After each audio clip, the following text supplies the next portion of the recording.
It's January. Everywhere you look, people are acting like the world has reset itself overnight.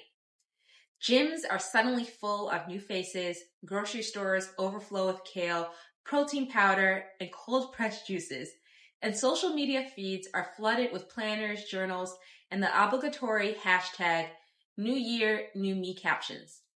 Everyone seems to determine to become someone else, or at least the version of themselves they wish they were. And yet, if you take a step back, nothing has really changed. The bills are the same, the routines are the same, and the responsibilities are still there, patiently waiting for us to notice them again. So, why do we all act like January is some kind of magic button that rewrites our lives? The answer, in part, is history. Celebrating the start of the new year is thousands of years old. Ancient Babylonians held the Akitu festival, which involved a series of rituals, promises, and symbolic resets.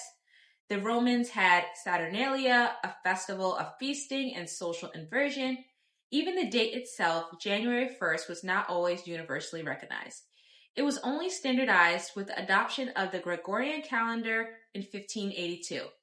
The calendar, in other words, is not just a neutral tool for measuring time. It's a social construct, a shared agreement about when life begins, ends, or begins again. And that agreement carries meaning. January 1st is supposed to feel like a beginning, even if nothing in your life has materially changed. Psychologists have studied this phenomenon and even named it the fresh start effect. Temporal landmarks like birthdays, Mondays, at the start of the year make people feel like they have permission to break away from past mistakes and try again. Research from the Wharton School by Dye, Milkman, and Reese in 2014 show that people are more likely to begin goals or projects immediately after temporal landmarks than on random days. The psychology is clear. We associate new beginnings with progress, but there's a catch. While we feel a surge of motivation in January, the habits and routines that we carry don't magically disappear. The gym memberships we buy, the diets we attempt, the planners we fill with ambitious goals. These are all tools to signal change, but they rarely create lasting transformation on their own. What's fascinating is how socially performative this ritual has become. January is not just about private reflection anymore, it's a stage.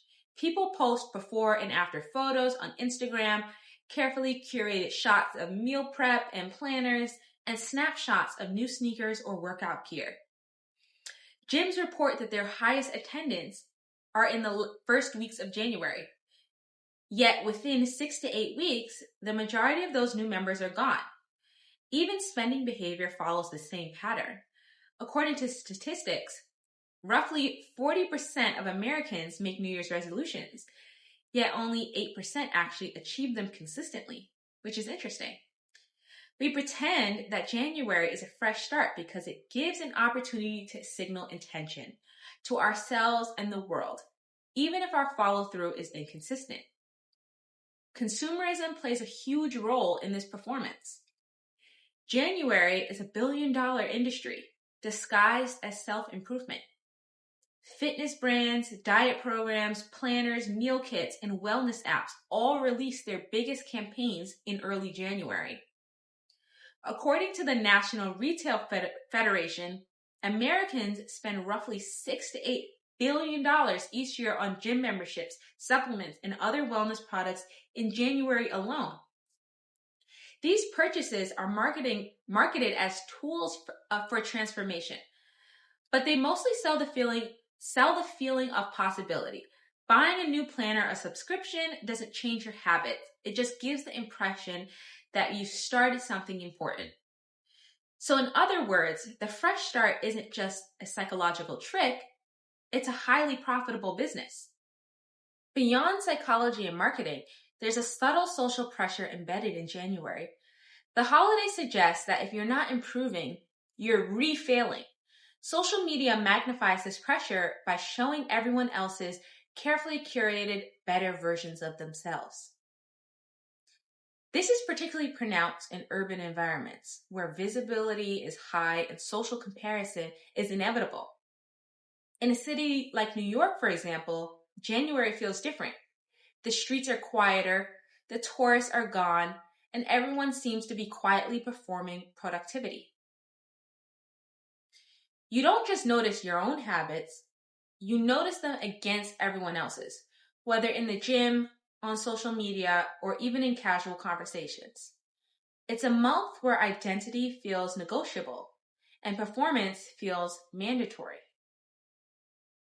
And yet, if we look closely, the ritual has value. The perception of a fresh start gives people a moment to pause, to plan, to reflect. It's a cultural checkpoint that allows us to evaluate our habits and goals, but only if we approach it realistically. The mistake comes when we treat January like magic instead of momentum. Waiting for a calendar flip to fix your life is setting yourself up for disappointment. January should be a tool for reflection, not a measuring stick for success.